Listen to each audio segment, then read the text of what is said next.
It is the time of the day we like the best.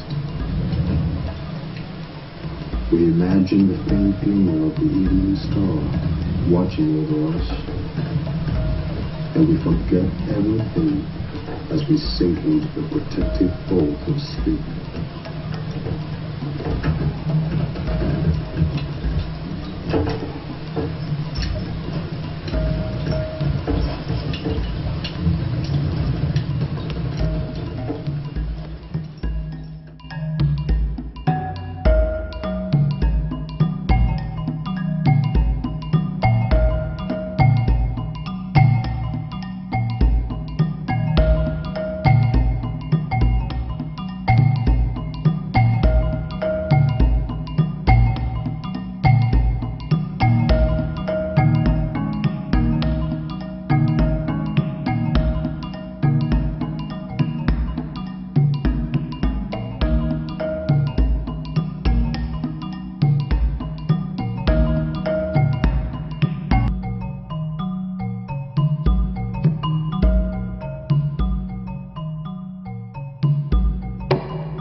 About what you see when you look at this now. I'm bringing my friend to California African American Museum that used to come here a long time ago. Where they traveled? Yes, this is it. Chained. Oh. And look, compact in these little holes. It's a crime. Did any of them have to stand up? Oh, yeah. That's what that's about. Some of them, All day, all night. that's the average face. But I'm not even sure they put more than one person in there. They might have had two in it, didn't they?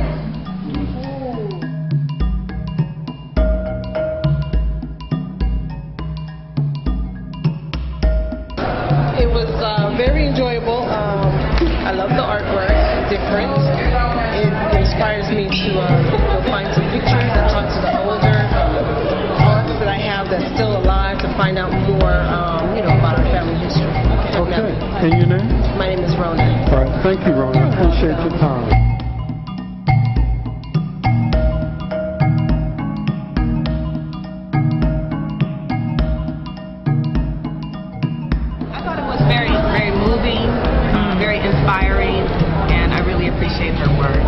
Okay, and your name? Toni Scott. Okay. And I thought that she brought our history to life. Sometimes it takes a person to see it to understand it. And a little more of our youth need to see it so they can understand where they come from. This is Gwendolyn Stevens. But for me, it's a personal story that started out called Bloodlines. And Bloodlines is about our interconnectedness. It's about American history and how this history connects us together and ties us together. And there's some relationships that exceed beyond the actual blood connection. There are shared experiences, and there's just a family that brings us all together. And if you're an American, you're part of this family. And if you're here visiting, you're still invited to be a part of this family, too. Delia Garlick lives at 43 Stone Street, Montgomery, and insists she is 100 years old. Unlike many of the old Negroes of the South, she has no good words for slavery or the old masters, declaring, "Them days was hell." She sat on her front porch and assailed the taking of young children from mothers and selling them in different parts of the country. "I was growed up when the war come," she said, "and I was a mother before it closed. Babies were snatched from their mother's breasts and sold to speculators. Children were snatched from sisters and brothers and never saw each other again. Of course they cried. You think they don't cry when they saw like cattle? I could tell you about it all day, but even then you couldn't guess the awfulness of it. It's bad to belong to folks that own your soul and body, that can tie you up to a tree with your face to the tree and your arms fastened around it. You take a long curling whip and cut the blood with every nip. Folks a mile away could hear them awful whipping. This was a terrible part of living.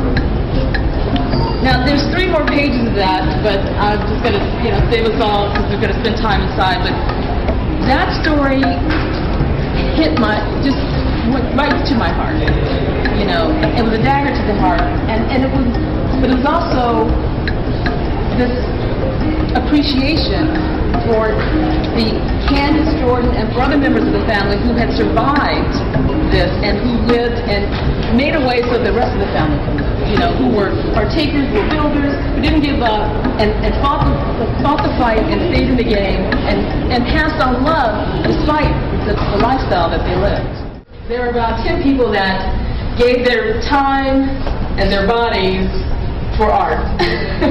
And I had their heads cast for this story right here and their bodies cast for the slave ship. You know, I also wanted to bring them up because one of the things that one of the models said to me was how it reminded them of what the slaves might have experienced. I mean, being objectified, having to hold this position. Did you have moments of reflection? What were you thinking when we were wrapping you up and casting you and so forth? Well, I was thinking that this is, it really does give you an idea of what they may have experienced. Just standing in that position for 30 minutes and not being able to move, people working all on you, and it was an exhilarating experience because I'd never experienced that before, but it also gave me a sense of what was experienced on the ships. Well, you know, I take all of these experiences and say, times that, times nuclear blast. You know, you don't have a way of escape. On your darkest day, your day of, you know, you might be in traffic and I feel trapped. It will never be the total surrender of your identity, of your life, of your children, and then several decades of that as well. And Brendan was also, I can't believe, you were much shorter and smaller and then you grew up fast, but he's one of my favorite busts on this wall as well as on the slave ship in there. Now, this wall, it speaks to the ocean's journey. Two of the individuals on this are not the descendants of slaves, but mainly everyone on this is. And so it speaks to those that were not, who have African connections, have African roots. Sam Serpong is one of them, who's from Ghana. All right, so just a few words here on the personal tour you just saw with Toni Scott here at camp.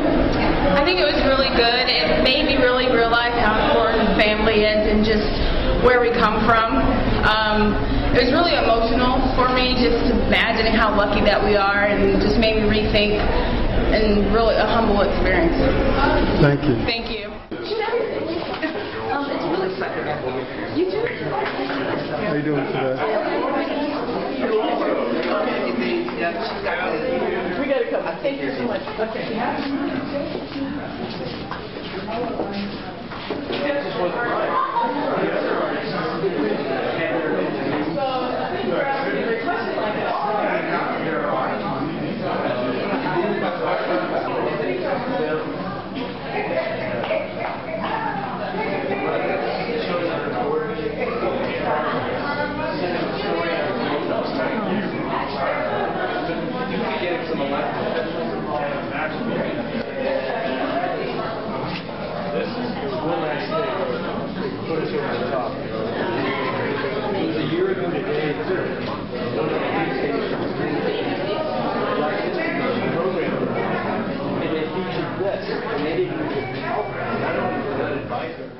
Now the neck collar that Eve is wearing right here was often put upon slaves if they were misbehaving or to keep them from escaping. Now imagine how he could be slowed with the slave collar around his neck.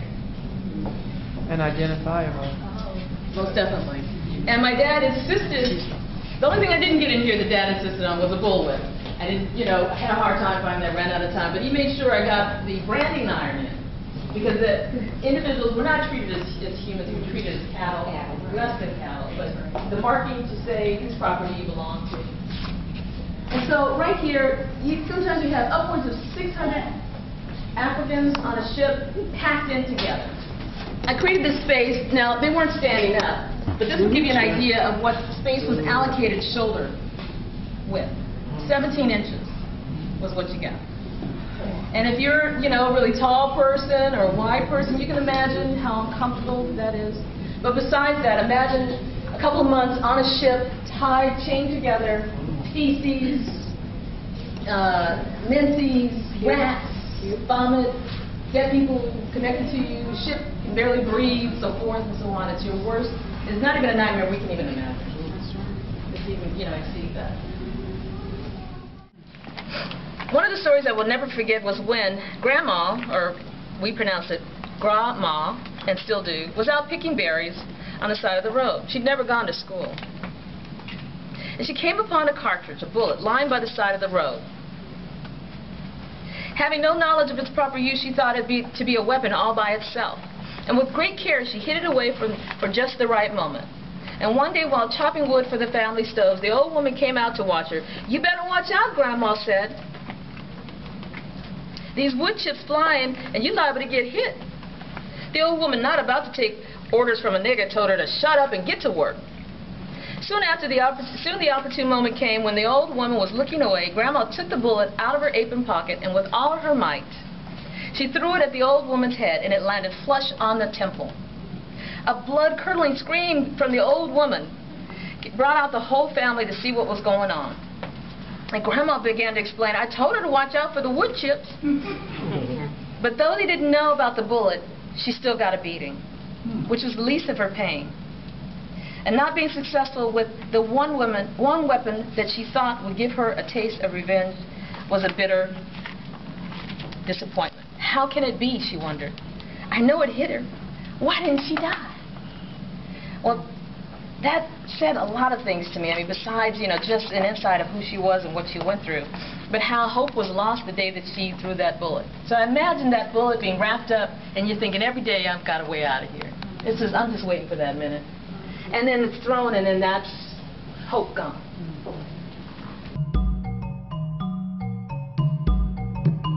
All right, let me ask a question. What kind of emotions? Anger, happy, sad?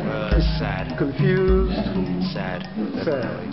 All right, so what was your impression and your name? My name is Delcia Whitty Sampson. These are my kids. And hello. I met Toni a few months ago, and the very first thing I saw when I met her was the sculpture. And she gave me some background into what she was doing and told me about the exhibit here. So I'm here, and I'm really impressed by what she's been able to do and how she's been able to pretty much take history and fit it into one little room.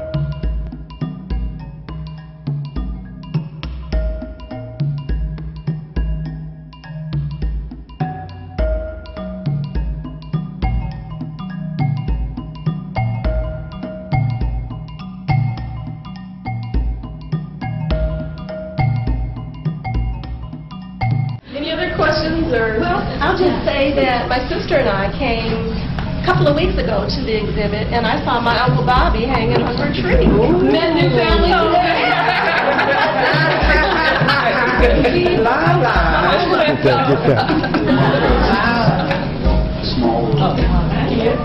Remember to say, oh yeah, here. Okay.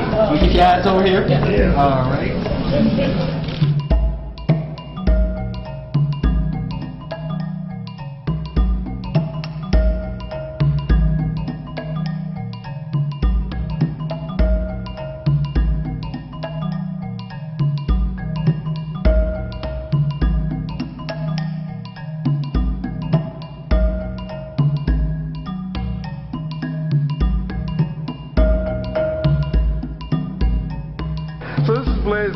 And we just finished a personal tour with Toni Scott, the artist, multi-talented Toni Scott, and we're just getting a few people's impressions of what they felt. Been fortunate enough to visit her studio. And it's here a private tour. But as far as this work, the generations here, it allows us, and especially me, to connect with the people of my past, the people that I'm standing on. It's been a history lesson that I believe everyone should see. White, black, green, and yellow, to see all the contributions that our African American people have made in this country. And Toni has brilliantly put this story together in her sculptures and her drawings and her renderings and all her works. I'm just blown away by how great this exhibit is.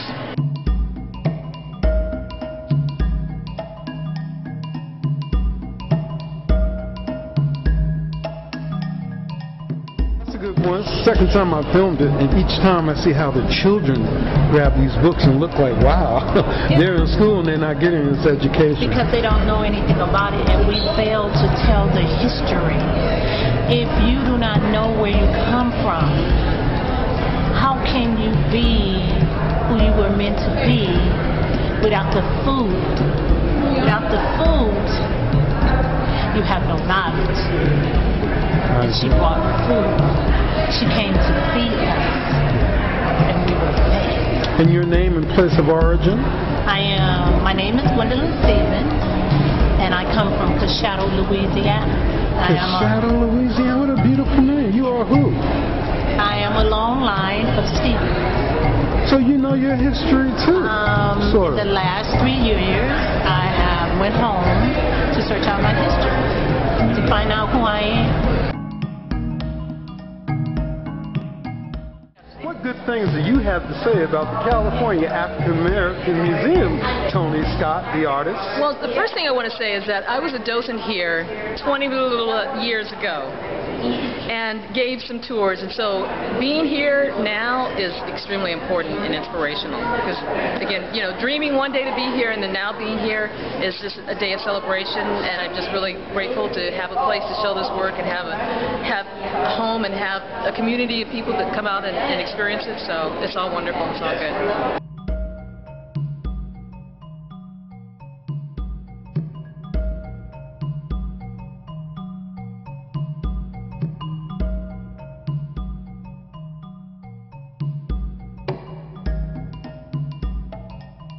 Each time I come back, my spirit is different. I feel better. I know about my grandfather who built First AME in 3rd Ward. I know of the history of the Masons. I have some very strong aunties, some very handsome uncles. It made me feel sure of myself. I saw land, I saw graveyards, I saw churches, and before I was caught up in all the world, and in maybe like the last 3 years, my view on life has changed a great deal. So we have to know our history. Somehow it's comforting for you. It's very comforting. You're a part. It gave me hope. It gave me the hope I needed. Just remember your name one more time? Gwendolyn Stevens. Gwendolyn Stevens, long line of Stevens from Louisiana. Thank you so very much.